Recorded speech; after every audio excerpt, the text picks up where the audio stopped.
Good morning on this Tuesday, May 12th. I am Pastor Ryan Donahoe from the First Presbyterian Church of Petoskey, and I'm honored to gather here with you on this morning. I remember having a conversation with my mother when my children were in their terrible twos phase. And it's something I have always remembered and have found myself thinking about even more during these last 2 months when we've been staying safe in our homes. When I asked my mother about what it was like to have 4 children at home, with the last 2 only 18 months apart, she said this: "I always loved you, but I didn't always like you. I always loved you, but I didn't always like you."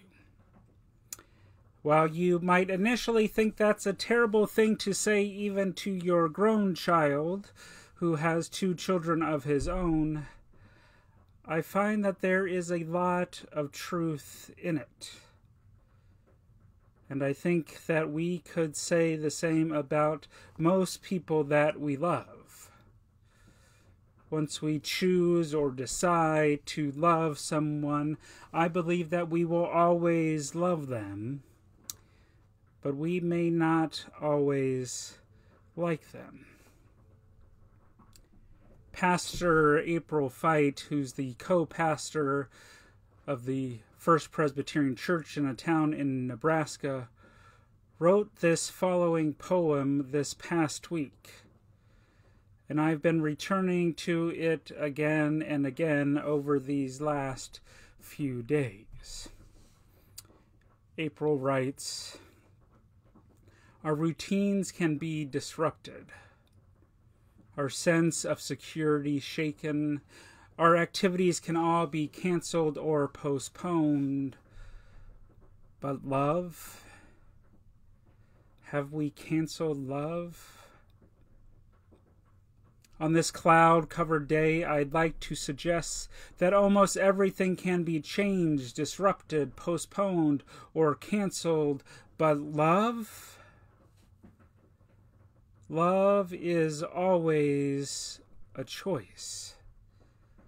Love is always available.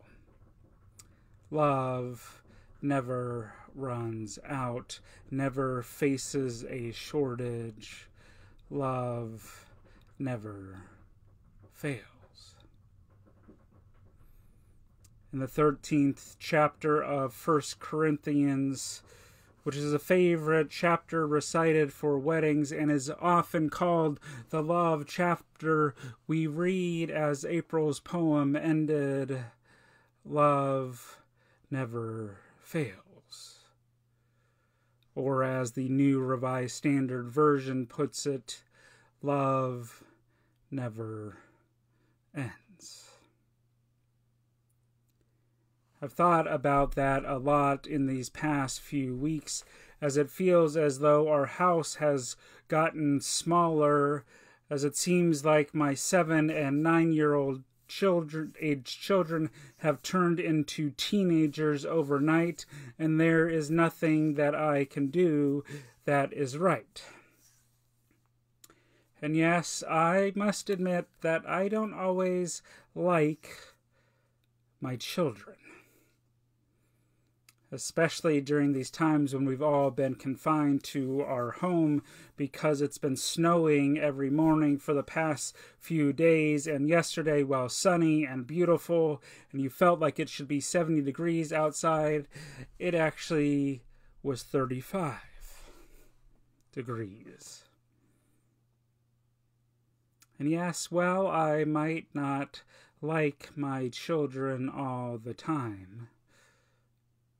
My love for them is always there and has grown during this time together.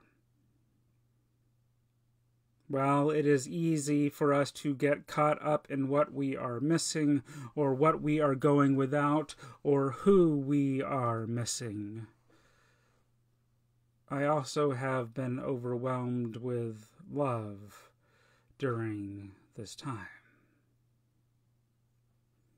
love that people are showing for their families and friends. Love that doctors and nurses and EMS workers are showing us as they are spending months now apart from their families in order to serve those most vulnerable. Love as neighbors who have never talked before but have now become best friends.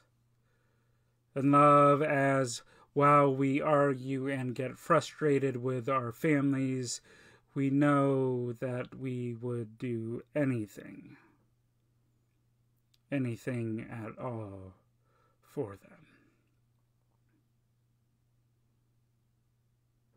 And that love comes from God. And that love never, ever fails. That love never ends. Let us pray. O Lord, open my eyes that I may see the needs of others. Open my ears that I may hear their cries. Open my heart so that they need not be without succor. Let me not be afraid to defend the weak because of the anger of the strong, nor afraid to defend the poor because of the anger of the rich. Show me where love and hope and faith are needed, and use me to bring them to those places. So open my eyes and my ears, that I may this coming day be able to do some work of peace for thee. Amen and amen. On this 12th day of May, my family, I pray that you may know and feel and experience the love of God, and then spread that love wherever you go and to whomever you speak. May it be so. Amen.